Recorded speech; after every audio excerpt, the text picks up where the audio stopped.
The space station floated in the darkness between stars like a city made of metal and light. Galactic Trade Station 7 was home to thousands of beings from dozens of different worlds. Ships came and went at all hours, carrying goods and passengers from one corner of the galaxy to another. It was a place of business, of politics, of wealth beyond imagination. And somewhere in the lower levels, where the lights were dimmer and the air smelled of recycled oxygen and cleaning chemicals, a human man pushed his mop across a dirty floor. His name was T. He was 34 years old and he had been a janitor on this station for 3 years. Before that, he had worked in a factory on Earth. Before that, he had helped his grandmother run a small restaurant in a town nobody remembered anymore. Life had taken him far from home, all the way to the stars, but his job remained simple. He cleaned floors. He emptied trash. He fixed things that broke. He was invisible to most of the beings who walked past him every day. T did not mind being invisible. He had learned long ago that there was peace in being overlooked. The aliens on this station were proud and powerful. The Velari, with their pale blue skin and silver eyes, controlled one of the largest empires in known space. They walked through the corridors like they owned them, because in many ways they did. The Kreth merchants, tall and covered in scales, bargained and traded and counted their profits. They barely noticed the human with the mop. Humans were new to the galaxy. They had only discovered faster-than-light travel 50 years ago.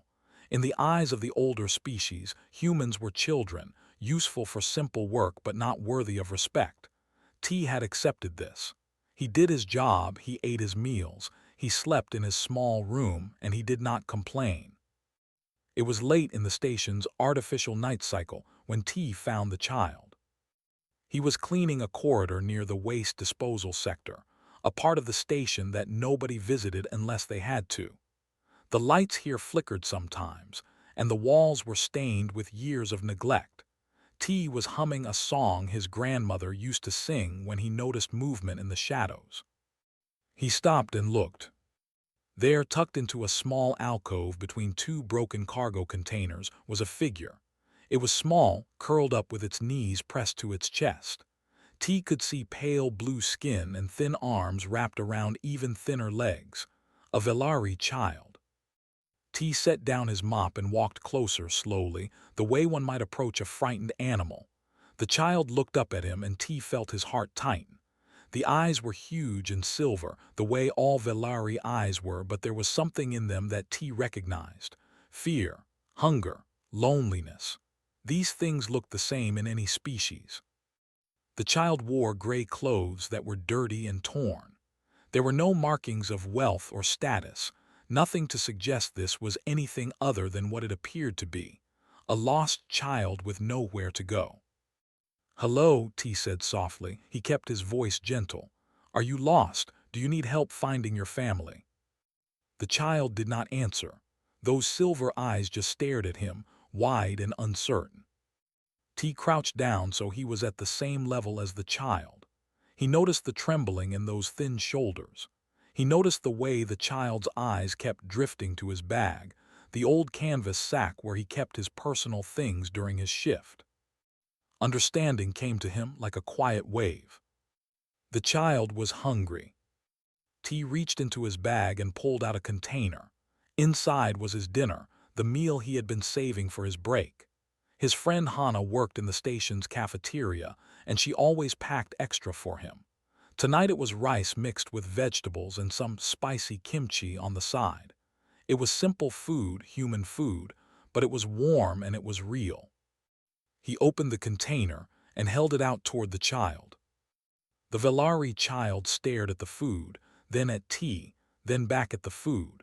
There was confusion in those silver eyes, as if the child could not understand what was happening, as if nobody had ever simply offered them food before. Seconds passed. The child's hand moved slowly, hesitantly, like it expected the offer to be taken away. Small blue fingers closed around the container. The child pulled it close and began to eat. T sat down on the cold floor a few feet away.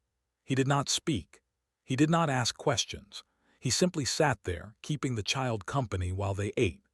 The sound of eating was the only noise in the corridor, a small hungry sound that made T think of his own childhood, of times when food had been scarce and every meal was precious. When the container was empty, the child looked at T again. There was something different in those eyes now. Not trust, not yet, but something close to it, something like wonder. I have to go back to work, T said quietly. He stood up and brushed the dust from his pants. But I will be here tomorrow night too. If you are still here, I will bring more food. Okay. The child did not answer. Velari children were taught to speak multiple languages from birth, so T knew the child understood him. The silence was something else. Maybe fear, maybe trauma, maybe something T could not understand. He picked up his mop and went back to work. When he looked back at the alcove an hour later, the child was gone. Only the empty food container remained, placed neatly in the corner as if the child wanted to leave something behind. Some small proof that the moment had been real. T picked up the container and put it in his bag. He finished his shift, returned to his small room, and lay down on his narrow bed. Sleep did not come easily. He kept thinking about those silver eyes, about the hunger in them, about the way the child had eaten like someone who had not seen food in days. In the morning, he went to see Hana. The cafeteria was busy, full of workers grabbing quick meals before their shifts. Hana was behind the counter, her dark hair tied back, her hands moving quickly as she served food. She smiled when she saw T. "You look tired," she said. "Bad night." "I need a favor," T said. "Can you pack me extra food, double what you usually give me?" Hana raised an eyebrow. "You never eat that much. Are you feeding someone?" T hesitated. He knew he should report the child to station security. That was the proper thing to do, but something held him back. The Velari were proud and complicated, with rules and customs that outsiders did not understand. A human reporting a Velari child might cause problems, and besides, security might not be kind. They might ask hard questions. They might scare the child away. "Something like that," he finally said. "I will explain later. Can you help me?" Hana studied his face for a long moment. Whatever she saw there made her nod. "Fine, but you owe me a story." That night, T returned to the corridor near the waste disposal sector. He had a larger bag now, heavy with containers of food. He did not know if the child would be there. He did not know if he would ever see those silver eyes again. But when he turned the corner and looked at the alcove, his heart lifted. The child was there, waiting in the shadows, watching him with those huge silver eyes. And when T held out the container of food, the child took it without hesitation. T sat down on the cold floor and began to talk. He told the child about Earth, about blue skies and green mountains and oceans that went on forever. He talked about his grandmother and the restaurant and the songs she used to sing. He talked about nothing important, just the sound of a voice filling the silence. The child ate and listened, and for the first time the trembling stopped. The days fell into a pattern and T found comfort in it. Every night when the station's lights dimmed to simulate evening, he would walk to the corridor near the waste disposal sector. Every night the child would be waiting, and every night T would sit on the cold metal floor and share his meal. He learned that the child's name was Rin. It took 3 nights to learn even this much. On the first 2 nights, T talked and Rin listened in silence. On the 3rd night, T asked the child's name, and after a long pause, a small blue hand pointed to a spot on the wall where someone had scratched letters into the metal long ago. The letters spelled nothing, just random marks, but T understood. He pointed to each mark and spoke a sound, and the child shook their head or nodded until T found the right combination. Rin, the child's name was Rin. After that, T used the name whenever he could. "Here is your food, Rin. The stars look bright tonight, Rin. My grandmother would have liked you, Rin." He wanted the child to feel seen. He wanted Rin to know that someone in this vast station knew who they were. Rin never spoke. At first, T thought maybe the child was deaf or did not understand human language. But then he noticed how Rin reacted to his words, how those silver eyes would light up at certain stories, or how Rin would lean closer when T described something interesting. The child understood everything. The silence was something else. On the fourth night, Hana demanded answers. "You have been asking for double food for days now," she said, her arms crossed, her expression serious. "I am not stupid, T. Tell me what is happening." So T told her. He told her about finding Rin in the alcove, about the hunger in those silver eyes, about the silence that felt like a wound.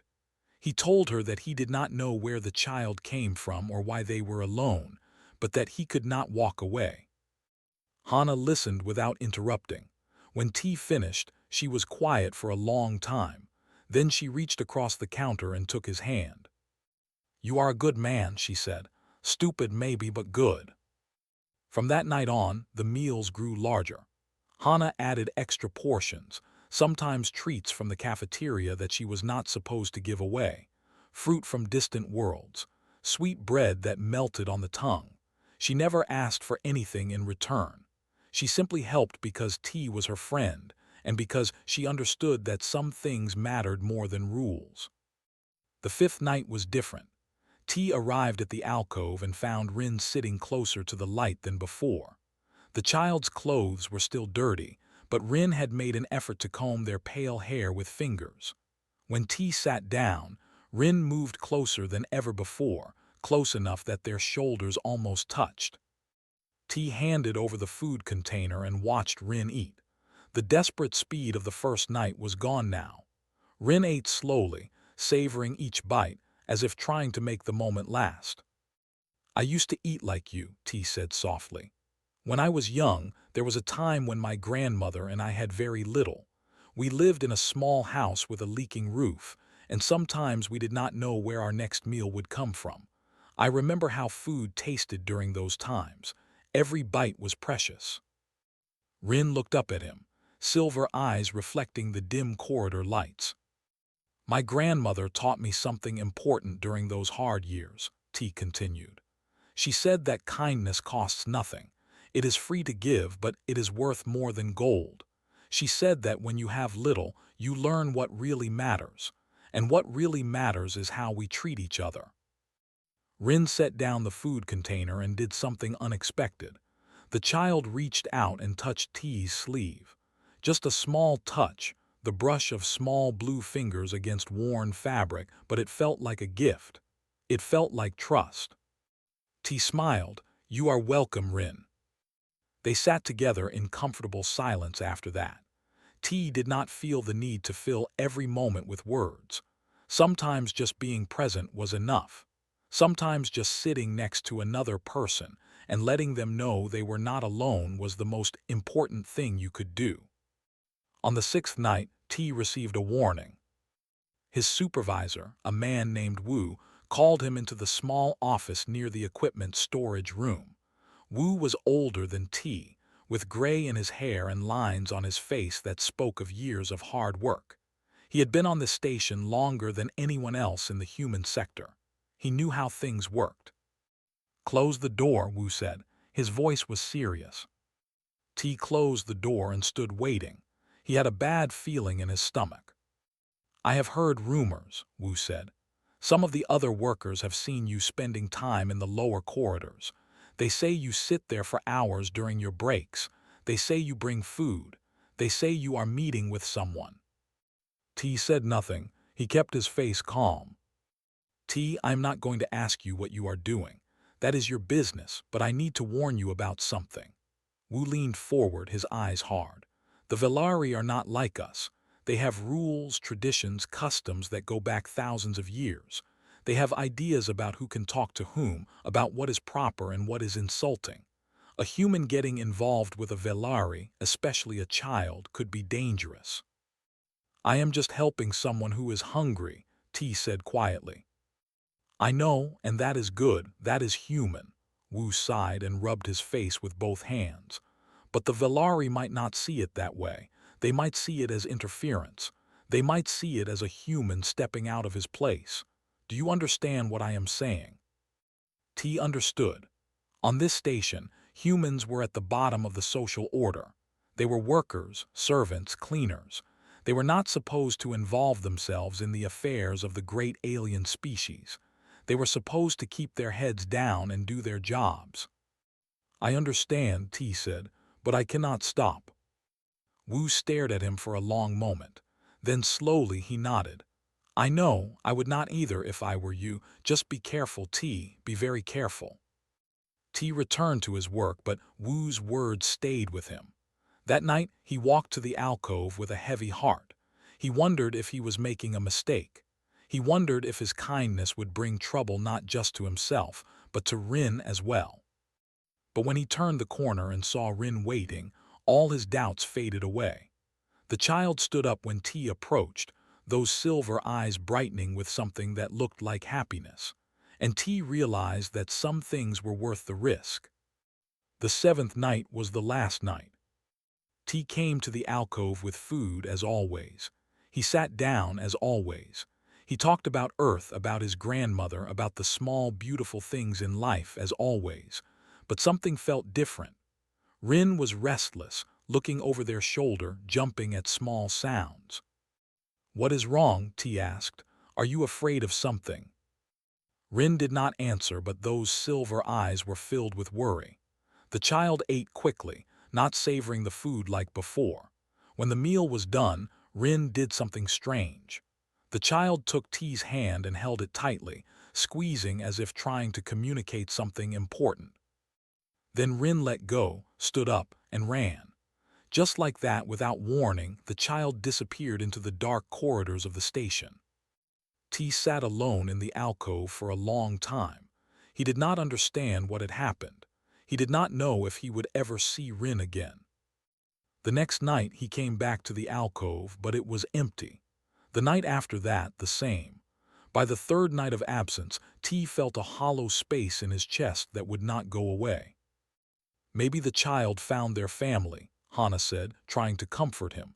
"Maybe everything is okay now." "Maybe," T said, but he did not believe it. A week passed. T went back to his normal routine. Clean, sleep, eat, repeat.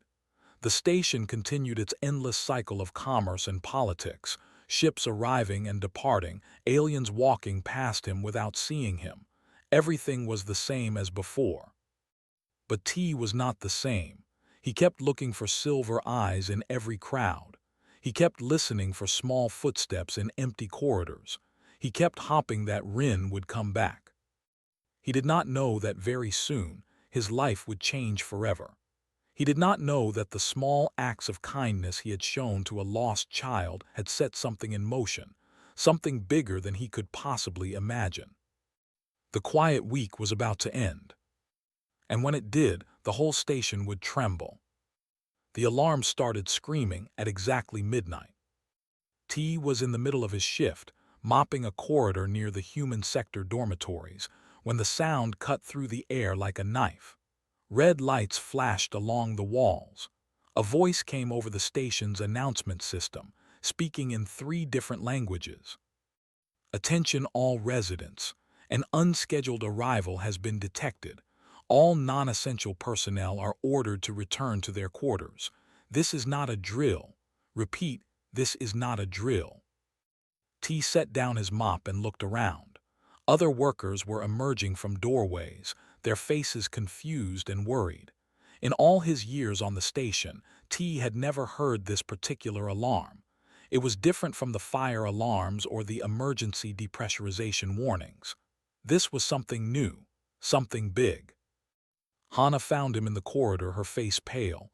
"T, what is happening? Do you know anything?" "No," he said, "but it does not sound good." They made their way back to the human sector, joining a stream of other workers who were hurrying to their quarters. The corridors were full of whispered conversations, rumors spreading faster than fire. Someone said there was an attack. Someone else said a ship had exploded. A third person claimed that war had been declared between 2 of the great empires. The truth was stranger than any rumor. When T and Hana reached the human sector, they found a crowd gathered near the main view screen in the common area. The screen showed the exterior of the station, a camera pointed at the arrival zone where ships normally docked. But there was nothing normal about what T saw on that screen. A warship hung in space. It was enormous, larger than any vessel T had ever seen, a mountain of metal and weapons bristling with gun turrets and sensor arrays. The hull was painted in deep purple and silver, colors that T recognized instantly, the colors of the Velari Empire. 6 smaller ships surrounded the warship like guards around a king. They were cruisers, each one capable of destroying the entire station if it wanted to. Together, this fleet represented more military power than T could comprehend. "The Velari," someone whispered. "Why are the Velari here?" Nobody had an answer. The next few hours were chaos. Station leadership scrambled to respond to the unexpected arrival. Diplomatic channels were opened and closed. Messages flew back and forth between the station and the warship. The human sector was placed under lockdown, which meant that T and all the other human workers were confined to their quarters until further notice. T sat in his small room and waited. He thought about Rin. He wondered if the child was somehow connected to this, but that seemed impossible. Rin was just a lost child, a hungry kid with no family and no home. What could one small child have to do with an Imperial warship? Morning came, but the lockdown continued. Hana brought T some food from the supplies she kept in her room, and they ate together in silence. The view screen in the common area showed the warship still hovering outside the station, patient and threatening. Around midday, the soldiers arrived. T heard them before he saw them. The sound of boots marching in perfect formation, dozens of feet hitting the floor at exactly the same moment. He went to his door and opened it just enough to peek outside. Imperial soldiers were walking through the human sector. They wore silver armor that covered them from head to toe, their faces hidden behind helmets with narrow slits for eyes. Each soldier carried a weapon that looked like it could burn a hole through a wall. They moved in tight groups, searching every corridor, checking every room. They were looking for someone. T's heart began to beat faster. He closed his door and stepped back, but it was too late. The soldiers had already seen him. A fist pounded on his door. "Open now." T opened the door. 2 soldiers stood in the corridor, their weapons pointed at him. Behind them, an officer in more elaborate armor was holding a small device that projected an image into the air. The image was T's face. "You are the human called T?" the officer asked. His voice was cold and mechanical through his helmet. "Yes," T said. His mouth was dry. "I am T. You will come with us." There was no room for argument. The soldiers grabbed T's arms and led him out of his room, out of the human sector, into the main corridors of the station. T saw faces watching him as he passed. Hana was crying. Wu stood with his arms crossed, his expression grim. Other humans looked at T like they were seeing a dead man walking. The soldiers took him to the main gate of the station, the grand entrance where important visitors arrived. Normally, this area was busy with diplomats and merchants and wealthy travelers. Today, it was empty except for one thing. An army. 200 Imperial soldiers stood in perfect formation, their silver armor gleaming under the station's lights. They filled the corridor from wall to wall, a sea of metal and power. At the front of this army stood a single figure, taller and broader than the others, wearing armor covered in golden marks. This was Lord Kavan, commander of the Emperor's personal guard. T knew this because every human on the station knew the faces of the Velari leaders. Lord Kavan was famous, a warrior who had won 100 battles, a loyal servant of the Empire who answered only to the Emperor himself. And he was staring at T. The soldiers who had brought T pushed him forward, then stepped back to join their formation. T stood alone in front of Lord Kavan, a small human in worn clothes facing a giant in golden armor. T did what his grandmother had taught him to do when meeting someone powerful. He bowed low, bending at the waist, keeping his eyes on the ground. He stayed that way, waiting for whatever would come next. Lord Kavan's voice boomed through the corridor. It was deep and strong, the voice of someone used to commanding armies. "This is the human who they spoke of." "Yes, Commander," one of the officers replied. "This is the janitor called T." There was a long silence. T remained bowed, his heart pounding so hard he was sure everyone could hear it. Then Lord Kavan spoke again, and his words changed everything. "Human, you will come with us. His Majesty, Emperor Sol of the Velari Dominion, has summoned you." T looked up. He could not help it. The words were so unexpected, so impossible, that his body moved before his mind could stop it. Emperor Sol, the ruler of one of the most powerful empires in the galaxy, a being who controlled hundreds of worlds and billions of lives, a name spoken with fear and respect across 1,000 star systems.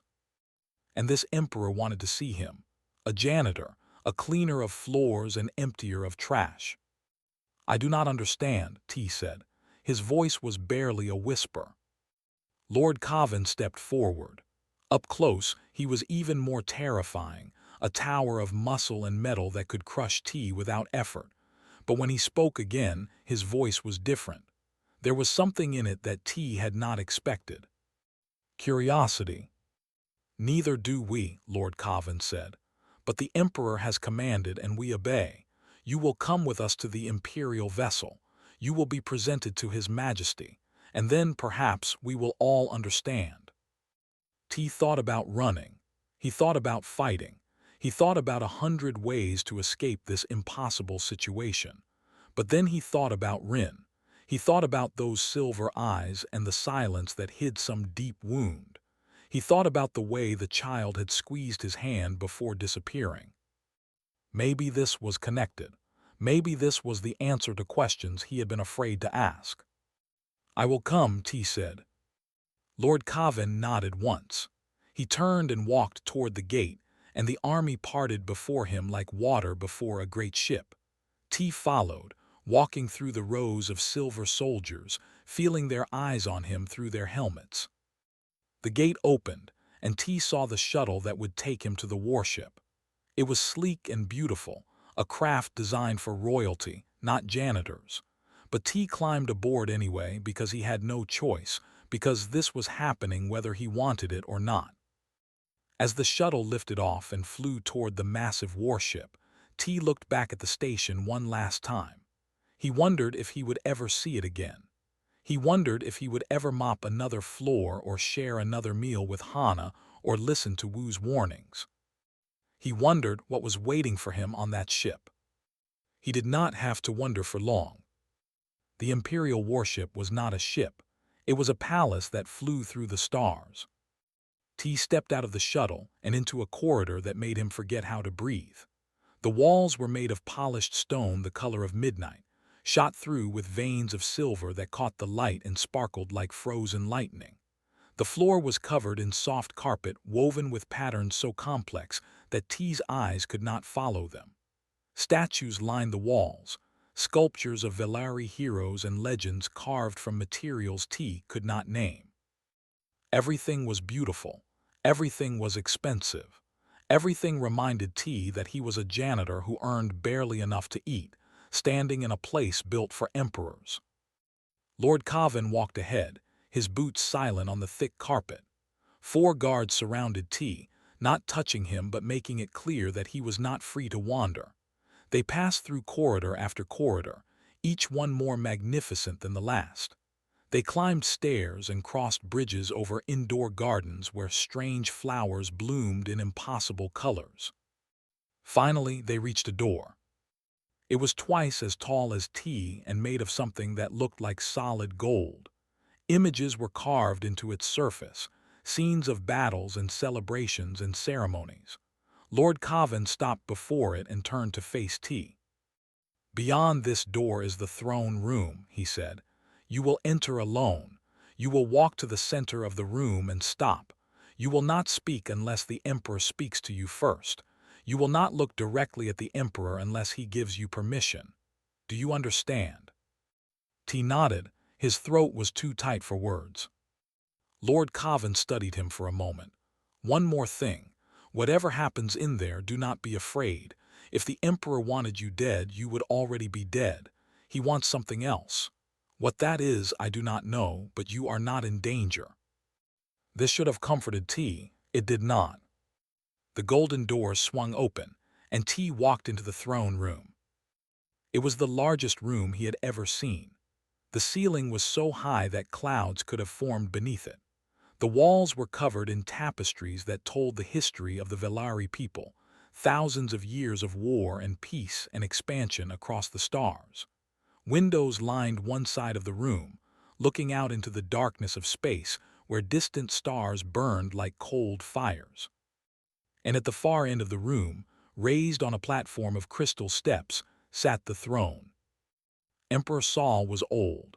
T could see that even from a distance. The Emperor's blue skin had faded to a pale gray, and his silver eyes were set deep in a face lined with centuries of life. He wore robes of purple and gold, and on his head sat a crown that seemed to be made of living light. He sat perfectly still, watching T approach with an expression that T could not read. Around the throne stood dozens of figures, advisors in formal robes, generals in military dress, nobles covered in jewelry and fine clothing. They all turned to look at T as he walked across the endless floor, and he felt their eyes on him like physical weight. T stopped in the center of the room, as Lord Coven had instructed. He kept his gaze on the floor, not daring to look at the Emperor directly. Silence filled the room. It stretched on for so long that T began to wonder if he had done something wrong. Then the Emperor spoke. "Look at me, human." T raised his head. Emperor Saul was staring at him with those ancient silver eyes. There was curiosity there and something else that T could not identify. Not anger, not hatred, something softer. "So you are the one," the Emperor said. His voice was quiet but carried perfectly across the vast room. "You are the human who fed my grandchild." T's heart stopped. He heard gasps from the nobles around the throne.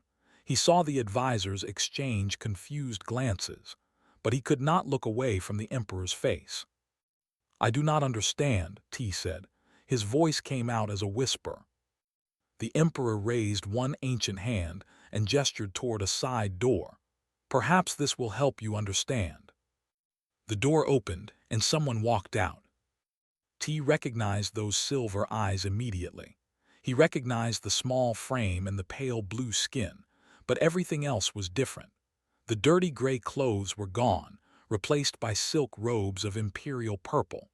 The tangled hair was now clean and carefully styled. The hunger and fear that had filled those eyes before were replaced by something warmer. "Rin." The child walked across the throne room floor and stopped beside the Emperor's throne. Those silver eyes met T's, and for the first time since they had met, Rin smiled. "This is my grandchild," Emperor Saul said. "The heir to my throne, the future ruler of the Velari dominion." T could not speak. He could not think. The world had turned upside down, and he was falling without anything to hold on to. The Emperor continued, his voice growing harder. "1 month ago, there was an assassination attempt. Enemies of the Empire tried to kill my grandchild. They failed to end Rin's life, but they succeeded in stranding the child far from home, on a distant station, without identity, without money, without any way to call for help." T thought about Rin's silence. He understood now. The child had been traumatized, scared, unable to speak because of what had happened. "My grandchild wandered that station for weeks," the Emperor said. "Hungry, afraid, alone. And do you know what happened? Nothing. The Velari nobles on that station looked at a dirty, silent child and saw nothing worth their attention. The Kreth merchants stepped around a starving kid like garbage in the street. Every species that claims to be civilized, every being that boasts of their advanced culture and superior ways, they all looked at my grandchild and did nothing." The Emperor's voice had grown cold. The nobles around the throne were looking at their feet, shame written on their faces. Except one. The emperor's eyes returned to T. One human, a janitor, a cleaner of floors, a man at the very bottom of the station's hierarchy. He saw a hungry child and shared his food. He saw a frightened child and offered kindness. He asked for nothing in return. He expected no reward. He simply saw someone in need and helped. T felt tears forming in his eyes. He did not try to stop them. "My grandchild wrote to me," the emperor continued, his voice softening. "Rin cannot speak yet, the trauma is still too fresh, but writing is possible. And do you know what Rin wrote? Rin wrote about a human named T who sat on cold floors and shared his dinner. Rin wrote about stories of Earth, about mountains and oceans, and a grandmother who taught her grandson that kindness costs nothing. Rin wrote that for the first time since the attack, someone made Rin feel safe." Emperor Saul rose from his throne. The entire room gasped. Emperors did not stand for anyone. Emperors did not lower themselves. This was a breach of protocol that had not happened in centuries. But Emperor Saul did not seem to care about protocol. He walked down the crystal steps, slowly because of his age, and crossed the floor until he stood before T. Up close, the emperor was even more impressive. Power radiated from him like heat from a sun. His silver eyes held wisdom that came from ruling an empire for hundreds of years.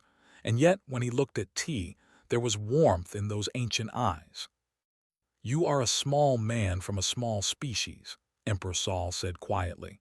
"Your people have barely begun to explore the stars. In the eyes of the galaxy, you are insignificant. And yet you possess something that the greatest nobles of my empire have forgotten." The emperor reached out and placed a hand on T's shoulder. The touch was gentle, almost fatherly. "You possess compassion, true compassion, not the kind that expects reward or recognition, not the kind that calculates benefit or risk, simply the kind that sees suffering and responds with kindness." T finally found his voice. "I just gave the child some food. It was nothing." The emperor smiled. It transformed his ancient face, making him look almost young again. "It was everything," he said. "It was everything." Rin left the throne and walked to T's side. The child took T's hand, just as Rin had done on that last night in the alcove. But this time, Rin did not run away. This time, Rin held on tight and did not let go. And for the first time since the nightmare had begun, T understood that everything was going to be all right. The silence in the throne room lasted for a long moment after the emperor's words faded. Every noble, every advisor, every general stood frozen, watching a scene that none of them had ever expected to witness. Their emperor, the ruler of 1,000 worlds, was standing before a human janitor with his hand on the man's shoulder. Finally, Emperor Saul stepped back and returned to his throne. He sat down slowly, the weight of centuries visible in his movements. When he spoke again, his voice carried the formal tone of an emperor making a decree. "Human called T, the Velari Dominion owes you a debt. You saved the life of my heir, the future of my empire. For this you will be rewarded. Name what you desire. Wealth beyond imagination is yours if you want it. Land on 12 worlds. A title that will make you nobility in the eyes of the galaxy. A seat on my advisory council where your voice will shape the future of trillions. Whatever you want, it is yours." T looked at the emperor. He looked at Rin, who was still holding his hand. He looked around the throne room at the wealth and power that surrounded him, the kind of luxury he had never dreamed of touching. And then he did something that shocked everyone in the room. He shook his head. "I am grateful for your kindness, Your Majesty," T said. His voice was steady, though his heart was pounding. "But I cannot accept these rewards." The gasps that filled the room were louder this time. Refusing an emperor's gift was unthinkable. It was beyond rude. Some might even call it an insult. One of the advisors stepped forward, his face red with anger. "You dare refuse the generosity of our emperor, a mere human, a cleaner, rejecting gifts that kings would beg for. Emperor Saul raised a hand, and the advisor fell silent immediately. "Let him speak," the emperor said. His silver eyes were fixed on T with intense curiosity. "Why do you refuse, human? Most beings would give their lives for what I am offering you." T took a deep breath. He thought about his grandmother, about the small restaurant, about all the lessons she had taught him when he was young, and the world seemed simple. "Your Majesty, I did not help Rin because I wanted a reward. I did not share my food because I expected something in return. I did it because the child was hungry and I had food. That is all. That is the only reason." He paused, gathering his thoughts. "If I accept these rewards, then my kindness becomes a transaction. It becomes something I did for profit, even if I did not know it at the time. And that changes what it was. It makes it smaller. It makes it less true." The throne room was absolutely silent. Nobody moved. Nobody breathed. "My grandmother taught me that kindness has value because it expects nothing in return," T continued. "If I take your gold and your titles and your land, then I prove that kindness can be bought. And I do not want to prove that. I want kindness to remain what it is. Free, pure, real." Emperor Saul stared at T for a long time. The ancient silver eyes seemed to be looking through him, seeing something deeper than flesh and bone. Then the emperor laughed. It was a deep, genuine sound that rolled through the throne room like thunder. The nobles looked at each other in confusion. They had never heard their emperor laugh like this. Some of them had never heard him laugh at all. "And this," Emperor Saul said, still chuckling, "this is why the galaxy underestimates humans." He shook his head, silver eyes bright with amusement and something that looked like respect. "Your species is young. You are fragile and short-lived and new to the stars. By every measure that the great empires use, you are insignificant. And yet here you stand, a janitor in worn clothes, teaching an emperor a lesson about compassion." The emperor leaned forward on his throne. "I have ruled for 300 years. I have commanded fleets and conquered worlds. I have made treaties and broken them. I have done whatever was necessary to protect my people and expand my empire. And in all that time, I had forgotten something simple, something that this human, this cleaner of floors, has just reminded me of." He looked around the throne room at his nobles and advisors. "Kindness is not a transaction. Compassion is not a strategy. These things have value precisely because they expect nothing in return. Somewhere in our long history, in our expansion and our wars and our politics, we Velari forgot this truth. It took a human sharing leftovers with a lost child to remind us." The emperor stood again, and this time no one gasped. They were too stunned to react at all. "You refuse my rewards, human. Very well. I accept your refusal. But understand this. The Velari Dominion will remember what you have done. Your species will have a friend in our empire, not because it was earned through politics or power, but because one man showed my grandchild kindness when no one else would." He turned to his advisors. "Prepare new trade agreements with the human governments. Offer them favorable terms. Open diplomatic channels that have been closed. Let it be known across the galaxy that the Velari Dominion considers humanity a valued partner." The advisors bowed and hurried to obey. Emperor Saul looked back at T.